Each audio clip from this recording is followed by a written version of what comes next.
आज हमारी दुनिया एआई तक पहुंच गई है, आर्टिफिशियल इंटेलिजेंस तक। लेकिन हमारे स्कूल की हालत देखिए, एक कंप्यूटर भी नहीं है।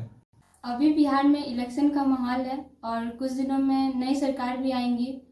और एज अ स्टूडेंट आज के इस वीडियो में हम सभी जो है वो अपने कुछ पॉइंट्स रखेंगे कि जो सब चीज़ में बदलाव होगा। इलेक्शन आ रहा है तो राजनीति में बदलाव होगा, हर चीज़ में जो है चारों तरफ यही माहौल है कि किसकी सरकार बनेगी, क्या बदलाव हम जनता जो हैं क्या बदलाव चाहते हैं। तो वैसे ही हम जो स्टूडेंट्स हैं हम भी एक इसी बिहार से हैं और हम भी एक स्कूल्स में पढ़ते हैं और एक गांव से हैं। और जो हम स्कूल एज ए स्टूडेंट हम भी एक एजुकेशन प्लेटफॉर्म पे हैं, तो इस तौर पे हम भी अपना कुछ पॉइंट्स चाहते हैं कि एजुकेशन सिस्टम में भी कुछ चेंजेस आए। और हम सारे दोस्तों के पास कुछ पॉइंट्स है जो हम शेयर करना चाहेंगे। और मेरा ये पॉइंट है एजुकेशन सिस्टम को लेकर कि किस तरीके से सरकारी स्कूलों में जो शिक्षण शैली है, लोगों को मतलब टीचर को पढ़ाने के तरीके पर, कि किस तरीके से आज हमारा गवर्नमेंट सिर्फ टीचर को एजुकेशन के पर्पज से जज करते हैं कि वो किस तरीके से बीपीएससी को पास करते हैं, कितना हाई मार्क्स कटअप लाकर स्कूल में आते हैं। लेकिन जो उनके पढ़ाने का तरीका है उन पर ध्यान नहीं दिया जाता है, टीचिंग स्टाइल पर, उनका एक्सपीरियंस पे, किस तरीके से वो बच्चों को समझा पा रहे हैं। तो इसमें सबसे बड़ी ज़रूरत है सुधार लाने की। मेरा दूसरा पॉइंट है कि शिक्षा का सही अर्थ बच्चों को बताना, क्योंकि आज के समय में कई ऐसे बच्चे हैं जो शिक्षा को एक बोझ समझते हैं। उन्हें शिक्षा का महत्व ही नहीं पता है कि आखिर शिक्षा होती क्या है। शिक्षा का सही मायने यही है कि हम किसी भी तरीके से मतलब अपने ऊपर हो रहे अन्याय को, अत्याचार के खिलाफ आवाज उठाएं, अपना राइट्स जान पाए, अपने आप को निखार पाए, एक दूसरे की मदद के लिए आवाज बने, ना कि सिर्फ किताबी ज्ञान। और मेरा तीसरा पॉइंट है कि कम से कम आज हमारे देश में कई चीज़ों में तो करप्शन हो ही रहा है, लेकिन जो शिक्षा के मामले में हो गया कि गवर्नमेंट हमें कई तरीके से बच्चों को छात्रवृत्ति सब प्रदान करती है ताकि बच्चे की शिक्षा में सहायता हो पाए, वो अपने शिक्षा को आगे चल के आगे कंटिन्यू रख पाए। तो कम से कम उसमें घुसखोरी ना हो। स्किल को लेकर हमारे यहाँ कुछ काम नहीं होता है, क्योंकि सभी बच्चों को पढ़ने की क्षमता, मतलब सभी बच्चों में ये नहीं है कि हमारे स्कूल क्लासरूम में जितने बच्चे हैं सभी लोग पढ़कर ही अपना एक फ्यूचर डिसाइड कर पाएंगे। नहीं, हर एक बच्चों का अपना अलग अलग नजरिया होता है, हर एक बच्चों में अपना अलग अलग काबिलियत होता है। तो बच्चे उसे नहीं निखार पाते हैं, सिर्फ किताबी ज्ञान तक सिकुड़ कर रह जाते हैं। उसे हमें निखारना चाहिए, उसका एक माध्यम रिसोर्स हमारे स्कूलों में उपलब्ध करना चाहिए कोई, क्योंकि किसी भी तरीके का सेंटर या फिर प्लेस उपलब्ध नहीं है जहां पर हम अपने स्किल को लेकर उसको आगे चलकर अपना फ्यूचर उसे डिसाइड कर पाए। हमारे स्कूल में कुछ लाइब्रेरी भी होना चाहिए। जो बच्चे पढ़ाई नहीं हो रहा स्कूल में, फिर फ्री टाइम है तो वो आकर स्कूल में बुक लेकर पढ़े। और तो इसलिए स्कूलों में लाइब्रेरी की होनी ज़रूरी है। और मेरा दूसरा पॉइंट है कि स्कूलों में साइंस लैब होना चाहिए, जो कि उसमें बच्चे अपना कुछ कर सके, कुछ उसमें बेहतर हो। और मेरा तीसरा है कि विद्यार्थियों को सीखने के लिए एक स्कूल में कंप्यूटर की आवश्यकता है। इसलिए सरकारी स्कूलों में यह है कि कंप्यूटर होना आवश्यक है। मेरा पहला पॉइंट यह है कि हमारे स्कूल में एक प्लेग्राउंड होना चाहिए, क्योंकि जिसमें हम कोई भी एक्टिविटी कर पाए।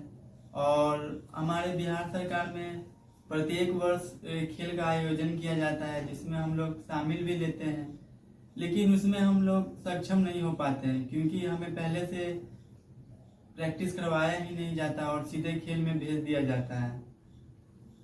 और मेरा दूसरा पॉइंट ये है कि हमारे जो शिक्षक है वह कोई भी सुविधा हम तक पहुंचने ही नहीं देते हैं। बिहार सरकार द्वारा जो भी सुविधा भेजा जाता है हम तक पहुंचते ही नहीं है। शिक्षा तो हमारे लिए ज़रूरी है ही, सब ये जानते हैं कि शिक्षा हमारे लिए बहुत ही ज़रूरी है, लेकिन हमें पढ़ाई करने में कितनी सारी कठिनाइयाँ होती हैं, इस विषय पर कोई भी बात नहीं करते हैं। इसलिए मेरा पहला पॉइंट है कि हमारा जो स्कूल है वो सड़क पे है, जिसके कारण रास्ते में गाड़ियाँ आती जाती रहती है, तो हमारी पढ़ाई में बहुत ही दिक्कतें होती है। उस शोरगुल होता है गाड़ियों की आवाज़ से, जिसके कारण हमारे टीचर शिक्षकों की आवाज़ हम तक नहीं आ पाती है। यही कारण है कि कुछ बच्चों को समझ नहीं आता है सबसे ज़्यादा।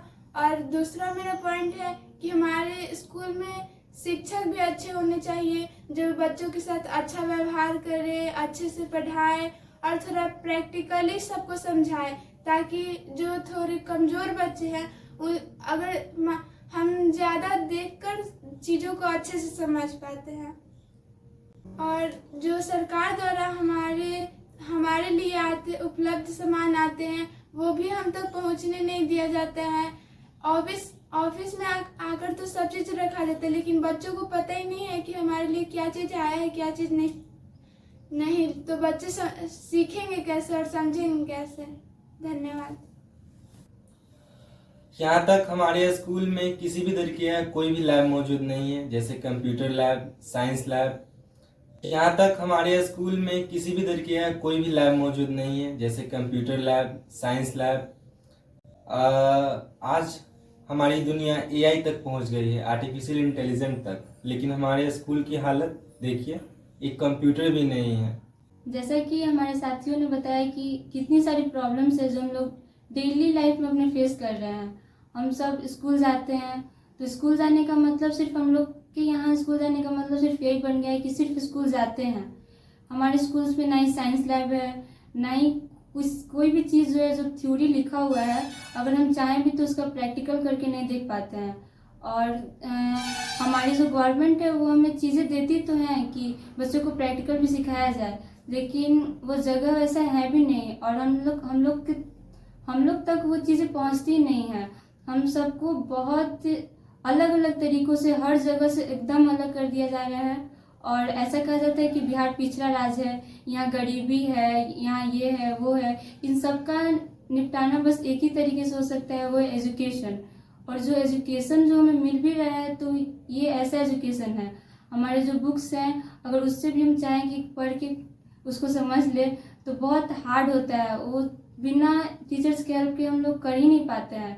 और जो टीचर्स का है उनका भी सपोर्ट अगर ना मिले और ऐसा सिचुएशन है फिर भी कहा जाता है कि नहीं पढ़ो, तो ये सिर्फ डिग्री के लिए हो जाता है। हमसे बोला जाए कि आप भी जो एग्ज़ाम्स हो रहे हैं, इतने सारे फॉर्म निकल रहे हैं, भरिए, तभी तो बेरोज़गारी दूर होगा। तो अगर उस रोज़गार के लिए हम कोई फॉर्म भरते हैं, तो मेरे साथ जो बाकी और बच्चे हैं वो भी फॉर्म भर रहे हैं, तो उनका जो एजुकेशन था पीछे का बैकग्राउंड उन्हें कैसा मिला, और हम लोग का जो एजुकेशन बैकग्राउंड है वो कैसा मिल रहा है। हमारे स्कूल में कंप्यूटर्स नहीं सिखाया गया, मैथ सॉल्यूशन ये सब सिर्फ हुआ, तो बहुत सारे अलग अलग तरीक़ों से हम लोग पीछे हैं आज भी। और हम सब जो है, हमें लगता है कि जिस तरीके से एजुकेशन चल रहा है, एजुकेशन सिस्टम, तो ये सिर्फ हम लोग का इसलिए है ताकि बिहार का साक्षरता दर बढ़े, और इसका आगे कोई मतलब ही नहीं निकल रहा है। इससे हमारे साथ ऐसा होता है कि हम 10th तो पास कर लेते, 12th भी पास कर लेते, लेकिन उसके बाद हमें सोचना पड़ता है कि हम अच्छे कॉलेज में जाएं, लेकिन हमारे पास कोई अच्छा कॉलेज नहीं है। अगर आसपास में कुछ कॉलेज भी हैं तो उसमें अच्छी तरीके से पढ़ाई नहीं होती है, और अगर हम किसी दूसरे जगह पर सोचे कि जाकर पढ़ें तो हमारे पास पैसे नहीं हैं, तो आखिर हम करें क्या। गाँव के बच्चों का सबसे अहम मुद्दा यही हो जाता है कि वो एक 10th और 12th करने के बाद वो रुक जाते हैं, उनके सभी रास्ते बंद हो जाती हैं, क्योंकि शुरू से ही उनकी जो प्राथमिक शिक्षा से लेकर आने वाली शिक्षा तक बहुत गड़बड़ी पाई जाती है। सबसे पहले तो किसी भी चीज़ को मजबूत होने के लिए बेस सबसे ज़्यादा इम्पोर्टेंस रखती हैं। तो हमारा सरकारी स्कूल का सबसे बड़ी चीज़ यही है कि हमारा प्राथमिक विद्यालय ही सही नहीं है, जहाँ पर बच्चों को शुरू से ही शिक्षा का सही मतलब और अर्थ बताया जाए। और वही बात आ जाती है 10th 12th करने के बाद, तो बच्चे सोचते हैं कि हम बाकी बच्चों की तरह अपना कुछ अलग फ्यूचर डिसाइड कर पाए, एजुकेशन में कुछ अच्छे ऊंचे पद पर पहुंचे, अलग अलग जगहों पर जाकर काम करें, कुछ एक्स्ट्रा स्किल बिल्ड करें, तो उन सभी के लिए रिसोर्स ही नहीं उपलब्ध है।